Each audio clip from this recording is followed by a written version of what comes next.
devemos fazer mediante a tudo isso que nós vemos aqui na palavra do Senhor? Eu quero terminar lendo para vocês Efésios capítulo 4, versículo a partir do 17, que diz assim: Assim eu digo a vocês, e no Senhor insisto, que não vivam mais como os gentios, que vivem na inutilidade dos seus pensamentos. Eles estão obscurecidos no entendimento e separados da vida de Deus por causa da ignorância em que estão, devido ao endurecimento do seu coração. Tendo perdido toda a sensibilidade, eles se entregaram à depravação, cometendo com avidez toda espécie de impureza. Todavia, não foi isso que vocês aprenderam de Cristo. De fato, vocês ouviram falar dele e nele foram ensinados de acordo com a verdade que está em Jesus. Quanto à antiga maneira de viver, vocês foram ensinados a despir-se do velho homem, que se corrompe por desejos enganosos, a serem renovados no modo de pensar e a revestir-se do novo homem, criado para ser semelhante a Deus em justiça e em santidade proveniente da verdade. E então o capítulo 5, 1 e 2 diz: Portanto, sejam imitadores de Deus como filhos amados, e vivam em amor, como também Cristo nos amou e se entregou por nós como oferta e sacrifício de aroma agradável a Deus. E lá abaixo, no versículo 15 em diante, diz: Tenham cuidado com a maneira como vocês vivem, que não seja como insensatos, mas como sábios, aproveitando ao máximo cada oportunidade, porque os dias são maus. Portanto, não sejam insensatos, mas procurem compreender qual é a vontade do Senhor. E o versículo de número 10 diz assim: E aprendam a discernir o que é agradável ao Senhor. Então do 18 ao 20 fala: Não se embriaguem com vinho que leva à libertinagem, mas deixem-se encher pelo Espírito, falando entre si com salmos, hinos e cânticos espirituais, cantando e louvando de coração ao Senhor, dando graças constantemente a Deus Pai por todas as coisas, em nome de nosso Senhor Jesus Cristo.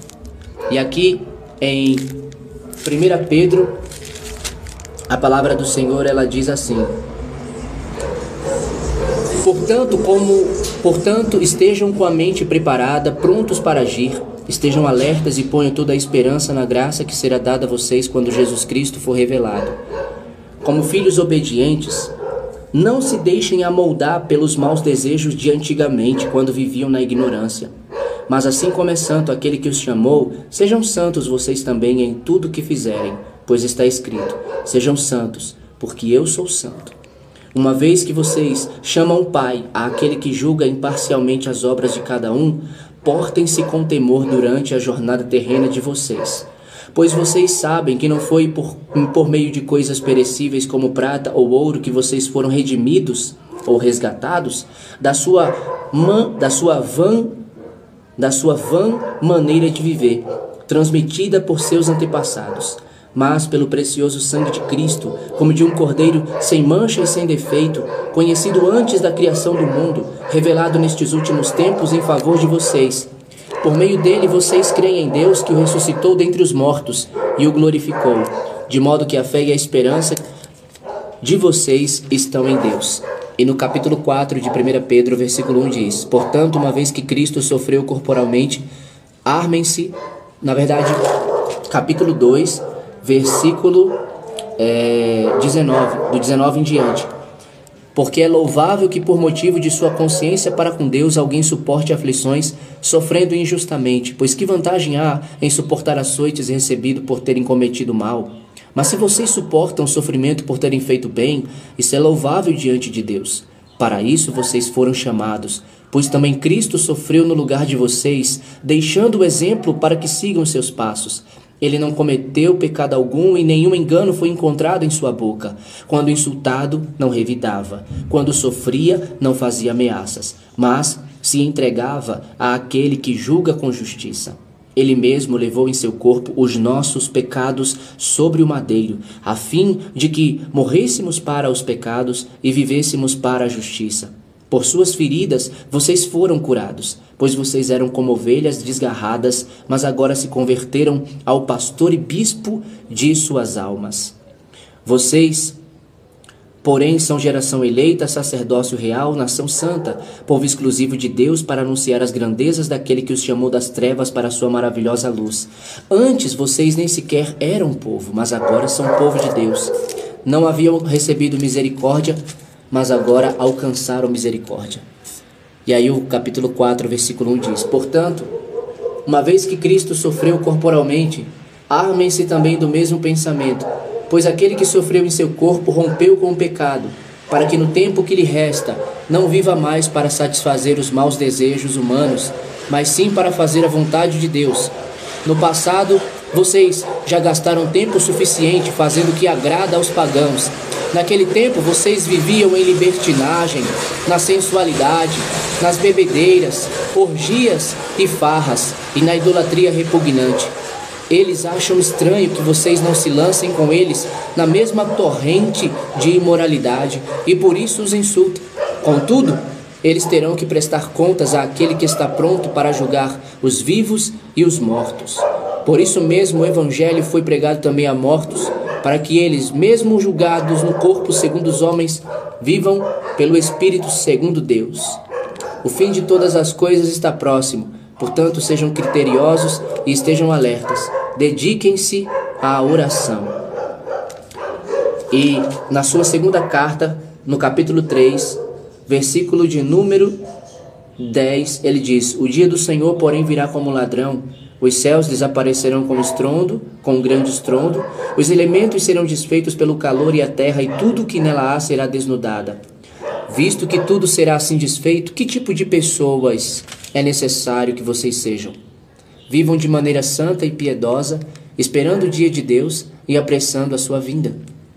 Naquele dia os céus serão desfeitos pelo calor, pelo fogo, e os elementos se derreterão pelo calor.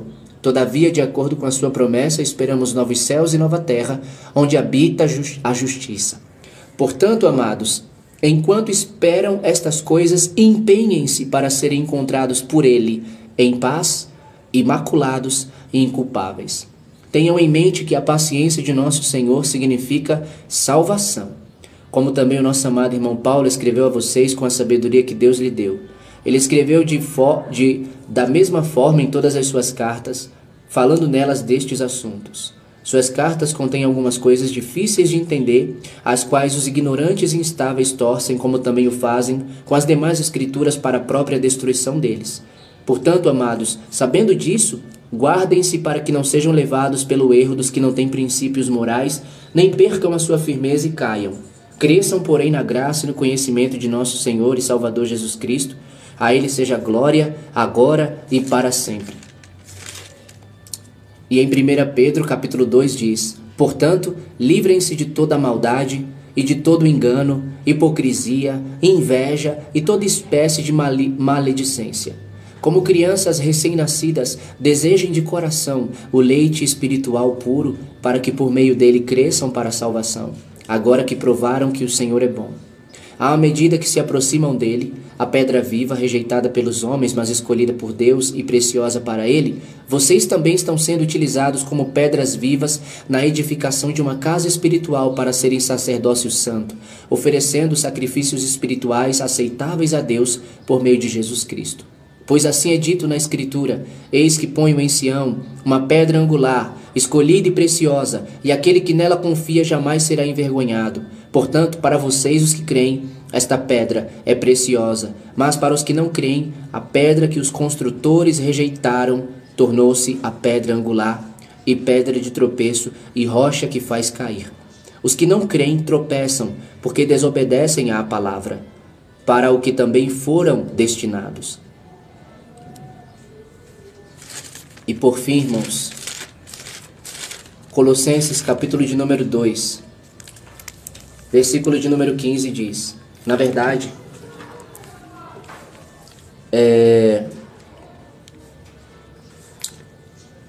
diz assim, a partir do 3: Sempre agradecemos a Deus, o Pai de nosso Senhor Jesus Cristo, quando oramos por vocês, pois temos ouvido falar da fé que vocês têm em Cristo Jesus e do amor que têm por todos os santos, por causa da esperança que está reservada a vocês nos céus, a respeito da qual ouviram por meio da palavra da verdade o evangelho que chegou até vocês. Por todo o mundo este evangelho vai frutificando e crescendo, como também ocorre entre vocês desde o dia em que o ouviram e entenderam a graça de Deus em toda a sua verdade. Vocês o aprenderam de Epáfras, nosso amado cooperador, fiel ministro de Cristo para conosco, que também nos falou do amor que vocês têm no Espírito. Por essa razão, desde o dia em que o ouvimos, não deixamos de orar por vocês e de pedir que sejam cheios do pleno conhecimento da vontade de Deus, com toda a sabedoria e entendimento espiritual. E isso para que vocês vivam de maneira digna do Senhor e em tudo possam agradá-lo, frutificando em toda boa obra, crescendo no conhecimento de Deus e sendo fortalecidos com todo o poder, de acordo com a força da sua glória, para que tenham toda a perseverança e paciência com alegria, dando graças ao Pai, que nos tornou dignos de participar da herança dos santos no reino da luz. Pois Ele nos resgatou do domínio das trevas e nos transportou para o reino do seu Filho amado, em quem temos a redenção, a saber, o perdão dos pecados. Ele é a imagem do Deus invisível, o primogênito sobre toda a criação, pois nele foram criadas todas as coisas, nos céus e na terra, as visíveis e as invisíveis, sejam tronos, sejam soberanias, poderes ou autoridades, todas as coisas foram criadas por ele e para ele. Ele é antes de todas as coisas, e nele tudo subsiste. Ele é a cabeça do corpo, que é a igreja. Ele é o princípio e o primogênito dentre os mortos, para que em tudo tenha a supremacia. Pois foi do agrado de Deus que nele habitasse toda a plenitude, e por meio dele reconciliasse consigo todas as coisas, tanto as que estão na terra quanto as que estão nos céus, estabelecendo a paz pelo seu sangue derramado na cruz.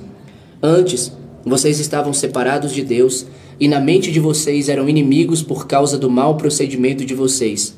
Mas agora ele os reconciliou pelo corpo físico de Cristo, mediante a morte, para apresentá-los diante dele, santos, inculpáveis e livres de qualquer acusação, desde que continuem alicerçados e firmes na fé, sem se afastarem da esperança do Evangelho que vocês ouviram e que tem sido proclamado a todos os que estão debaixo do céu. Esse é o Evangelho do qual eu, Paulo, me tornei ministro.